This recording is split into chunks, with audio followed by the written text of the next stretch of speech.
Hi folks, what I wanted to do in this video for our American Literature course is walk through week 2, what the expectations are, and just offer some information on some updates that you might be seeing. So bear with me as we walk through, and note that when we look at D2L, you're seeing my view, so it will look a little bit different than what you see when you log into D2L. So I'm going to pull up D2L, and you can see here, this should hopefully look familiar to you. But I am going to go to our content area, right? So the first thing I want you to note is if you click on Overview, let me expand this a little bit. If you click on Overview, you will see that there are now some new bits of information. First, for the paper topic portfolio, the rubric is posted there, as well as an instructional video that just kind of walks through that information.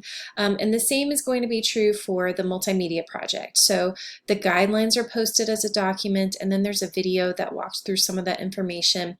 Of course, if you have any questions, you can always post in the Q&A area or shoot an email. That's fine. But that's for future reference, right? You don't necessarily have to go through that information right now, but some of you like to get a head start and kind of be in the know right from the beginning, so that's there for you. I also just recommend that maybe you glance at that so that as we read through some different texts, authors, and entries in our course book, you can start thinking about what you might like to do for your multimedia project. So just a thought. I want you to note on the left-hand side that we do have a new area, and that is Meet the Tutor, right? So we have Mr. Nathan Nance is going to be a part of our class and helping us out. So Mr. Nance has offered some background information on himself, as well as the times that he is available to meet for some tutoring sessions. So please consider that, and you'll also see Mr. Nance in some of our discussion areas, so don't be surprised by that, but also make sure that you understand that he is an awesome resource, and we're so lucky to have him sharing time in our course. Additionally, what I want you to note, of course, is that we have our weekly information. So I'm going to click on week 2, and so you'll see our information. I'm going to see if I can expand my screen. It's not letting me, of course, I'm sorry. Anyhow, we do have a link for a reading strategies and information video that I recorded, and that's just giving us information about what different reading strategies we might want to consider when we go through our course text, but also some things to note about ourselves as we read. There are some, we need to consider our own identity and the kinds of things that we're bringing to the table when we're reading these different course texts. So for writing journal number 2 for week 2, what I would like you to do is to consider the readings under Native American eloquence, right, pages 475 to 486. I want you to offer a summary for each of those entries. It's a lot, but I think it's really important to go in and make sure that we're reading and understanding each of these texts. So I want you to include an analysis, right, of the author or speaker's ideas. It's probably easiest to do that in kind of a short paragraph for each. It doesn't need to be really long. I'm not giving you a length requirement there. I just need to kind of see that you understand what you've read, that you have in fact read, right, and that you're kind of engaging with those ideas.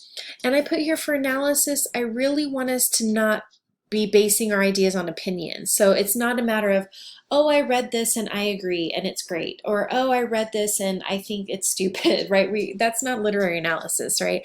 We want to look for, as literary critics or people who are, working to be literary critics, what are the ideas in terms of engagement? What are the ideas that we question or that we connect to? So we're working through that person's development of ideas and content, right? So some of us may be focusing on, okay, this is how Tecumseh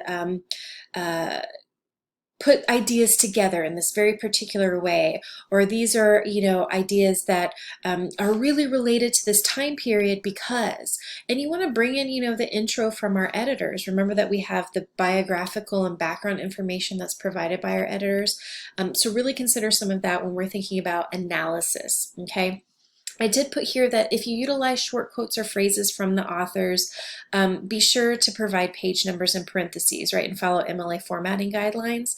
So that writing journal is due on Wednesday the 10th. right? I want you to note that if you see the due time and date in D2L as the 11th, there is a 24-hour grace period where I keep the discussion posts open and accessible, but the due dates and times are on the syllabus, right, and reiterated here. The week 2 reading response, I want you to consider, because we're reading about Native Americans, removal, and resistance, I really want you to key in on the idea of removal and resistance. Right, so a lot of times historically we hear about Native American different tribes and identities being pushed out of land by white people, right, and largely the white government, right, set up in the U.S. A lot of this is pre-U.S. too. But, you know, there was resistance as well. That's a narrative we don't often get, right? So I want us to think about those separately. So what text or author do you connect most to this notion of removal, and why? And what text do you connect most with the idea of resistance? Okay, so I put at minimum offer 2 paragraphs for each, the idea of removal and resistance, and support your ideas in each paragraph with references from the primary text, meaning the text that was written during this time period, right? Not the background information offered by our editors, but the primary text written during this time period. Each paragraph should be 6 to 7 sentences, because you should include some quotes or phrases, right? Not lengthy quotes, but just quotes to support your ideas. At the end of this post, I want you to create 2 thought-provoking questions, okay? This is the one, last week we responded to writing journals posted by others. This week we're responding to our reading response post, okay? So I want you to think of 2 questions to ask for people to respond to, okay? And it needs to be a question that doesn't strive for a simple yes or no answer. It needs to be a question that is really pushing people to go back, look at the text, look at the reading, and engage with their ideas there, okay? So ultimately I put your question should push others to really go back, right? Your initial response is due by Friday, 11:59 p.m. But your responses to others, that's not until Sunday, okay? And again, there's a 24-hour grace period, so you'll see that that discussion area will be open until Monday at 11:59 p.m., but that does not mean Monday is the due time, okay? So just pay attention to the syllabus. That's going to be where you have the accurate times and dates, as well as right here. Okay, I'm getting ahead of myself just a little bit to the paper topic, because that won't be posted until Wednesday. But what I want you to do here is to compare and contrast, right? So you're going to be looking at those different Native American eloquence readings and then Native American removal and resistance readings, and then comparing and contrasting. What I want to focus on, you'll have time to read through this when it's posted, but what I want to focus on is this idea of literary analysis and looking at texts through a particular lens, okay? So in literary criticism and analysis, we need to narrow our focus a little bit.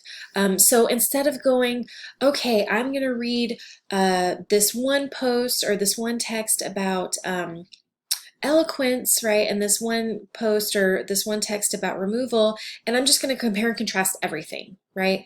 That's too much. That's way too, you could write a whole book about just these smaller texts, right? So what we want to do is go in and find something to focus on specifically, right? So do you want to look at writing style or speaking style, depending on who you choose? Do you want to focus on that and how people are putting their ideas together to effectively communicate? Or do you want to look at identity, right? We don't want to collapse all of these folks under, you know, they are all just Native Americans, right? No, these are people coming from different tribal identities, locations, and time periods. So do you want to look at their identities and how those play a role in comparing and contrasting them, right? Comparing and contrasting, you choose. Do you want to focus on the time periods and how there are some differences that develop there or similarities, right? So again, we don't want to just be open-ended, because if we're open-ended and just generally say compare and contrast, there's just too darn much information there. So we have to narrow just a little bit, okay? You'll want to do a mini essay format there, so have an introductory paragraph with your thesis, but read the instructions when they're posted. But I just wanted to give you an idea of what I'm meaning by this lens through which we want to focus. And we'll continue to develop these ideas as weeks progress. We're just kind of getting into some of this now. And for a lot of us, it may have been a while since we really looked at literature and addressed that from a critic's standpoint. So we're just kind of getting used to that again. And for some of us, it may be our first real experience, okay? So just ask me any questions that you may have in the Q&A area, or you can always shoot me an email. But remember also, Mr. Nance is available as a resource when it comes to writing. So you can always set an appointment or get in touch with him for some of that feedback. All right, good luck this week. Hang in there and let me know if you have any questions.